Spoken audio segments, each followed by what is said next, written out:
हमारे 600 गांव राजस्थान में पड़ते हैं, 550 गांव हरियाणा में पड़ते हैं, 100 के 150 के आसपास गांव यूपी में पड़ते हैं और 2-3 गांव आज भी हमारी दिल्ली में हैं। और हमारी जो बोली है वो ब्रिज मेवाती मानी जाती है, क्योंकि हमारी हिंदी से थोड़ा हट के ब्रिज और मेवाती का मिक्स है और ब्रिज मेवात ही हमको कहा जाता था। राज्य जो है भाषा और कल्चर पर बनाए जाते हैं, तो हमारी जो ब्रिज मेवाती भाषा है और हमारा एक कल्चर है, तो क्यों ना हमें भी एक राज्य भारत सरकार दे। और गांधी जी की हत्या जाहिर है सबको पता है कि किसने की थी। उसके बाद भी ये चलन और इस तरह की यहाँ दिल्ली में आवाज़ें आई कि शायद मेवातियों ने किया हो। इतिहासकार बताते हैं कि मेवातियों पर उस वक्त भी ये इल्ज़ाम लगा, जबकि मेवात आज गांधी जी को जीता है। आज भी पूरा मुल्क नहीं जीता, हम गांधी जी को जीते हैं। राम राम नमस्कार। हरियाणा तक देख रहे हैं आप और सोनिया मेरा नाम है। आज हम जिक्र करेंगे मेवात को लेकर।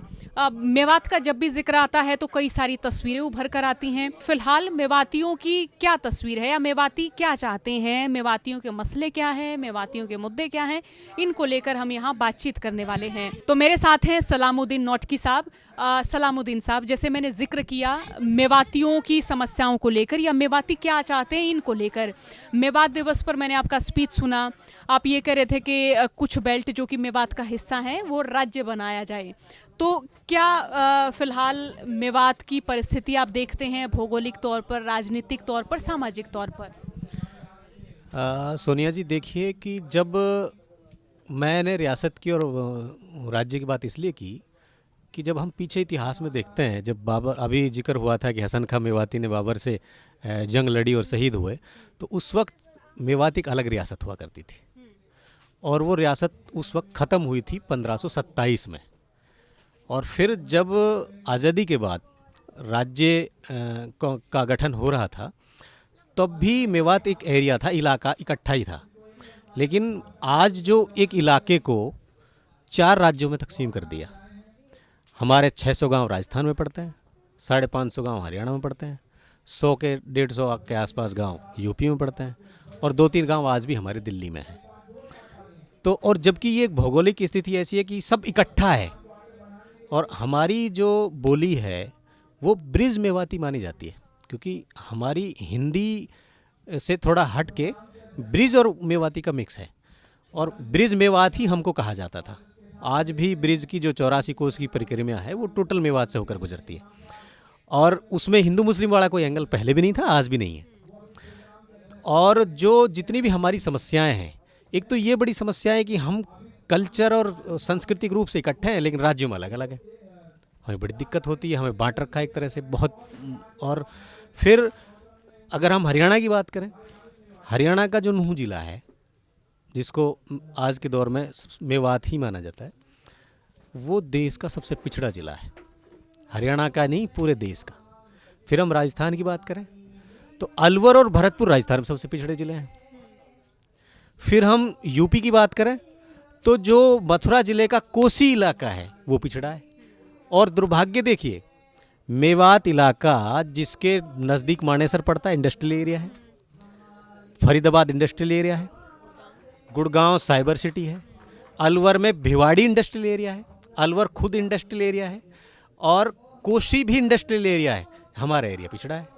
तो ये जो डिस्क्रिमिनेशन है ना, जो सरकारों ने पैदा किया है, और ये सिर्फ ऐसा नहीं है कि वहाँ के मुस्लिम मेव पिछड़े हैं, वहाँ जो लोग हैं जिनको बांट कर रखा है, मेरा ये कि कम से कम इकट्ठी ताकत हमारी हो और फिर हम सरकार से कहें कि अब हमें ये चीज़ चाहिए, तो शायद हमारा भला हो सके। या फिर हमें सरकार ना दे, हम कुछ इकट्ठा अपना कलेक्टिव खुद ही कुछ सोचें, कुछ करें। अब हम ऐसे बिखर गए हैं कि हम कुछ कर भी नहीं पाते। तो मेरा ये मानना था कि जब राज्य जो है भाषा और कल्चर पर बनाए जाते हैं, तो हमारी जो ब्रिज मेवाती भाषा है और हमारा एक कल्चर है, तो क्यों ना हमें भी एक राज्य भारत सरकार दे।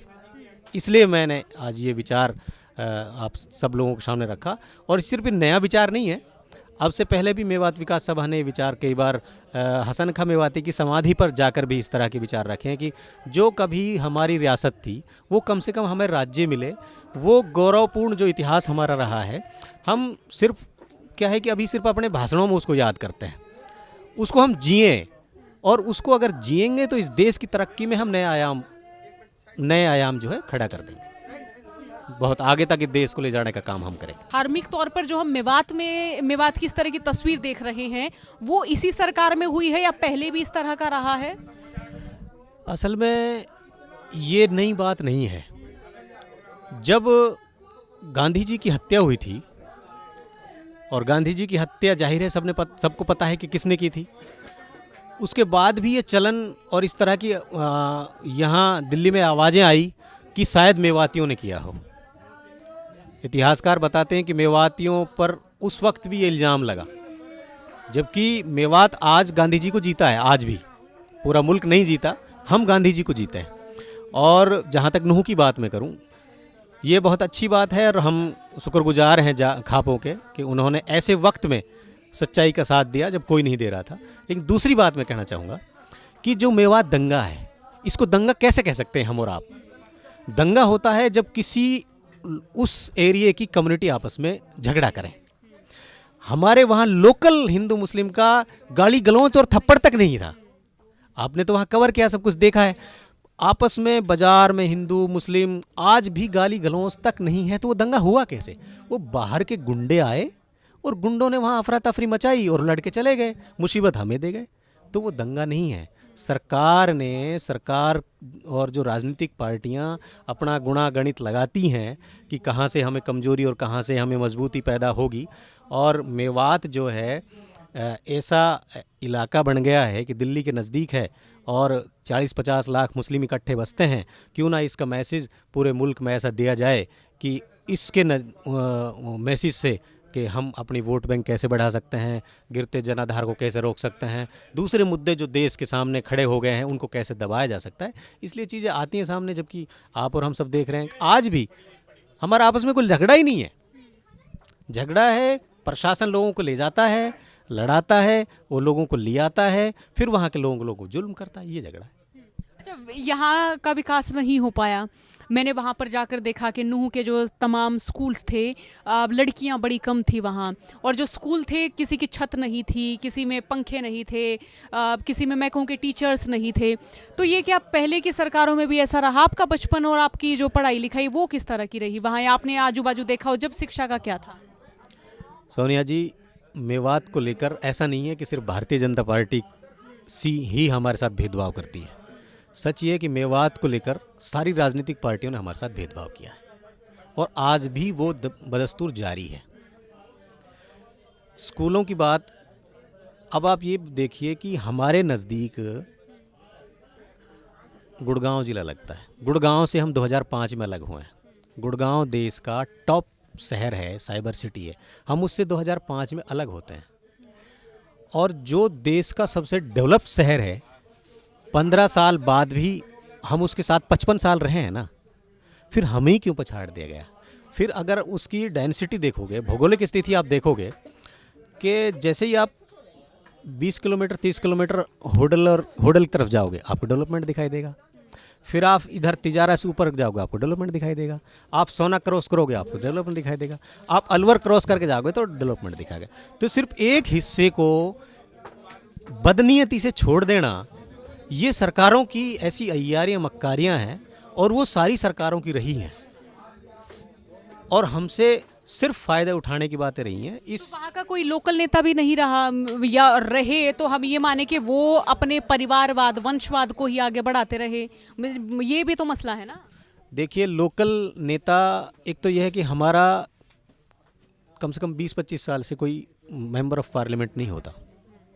ना राजस्थान में होता है ना यहाँ होता है, क्योंकि परिसीमन ने ऐसा बना दिया है, हमें बांट दिया है कि हमारा मेंबर पार्लियामेंट नहीं बन पाता। हमारे लोकल एमएलएज होते हैं। हरियाणा की बात करें, 90 विधानसभाएं हैं, 3 एमएलए उसमें मेयर बन कर आते हैं। उनकी इतनी औकात नहीं है कि वो कुछ कर पाएँ, क्योंकि फिर वो भी अलग अलग पार्टियों से आते हैं। यही राजस्थान का मामला है, वहाँ भी 3 एमएलए मेयर बन सकते हैं, लेकिन कभी 1 बनता है, कभी 2 बनता है।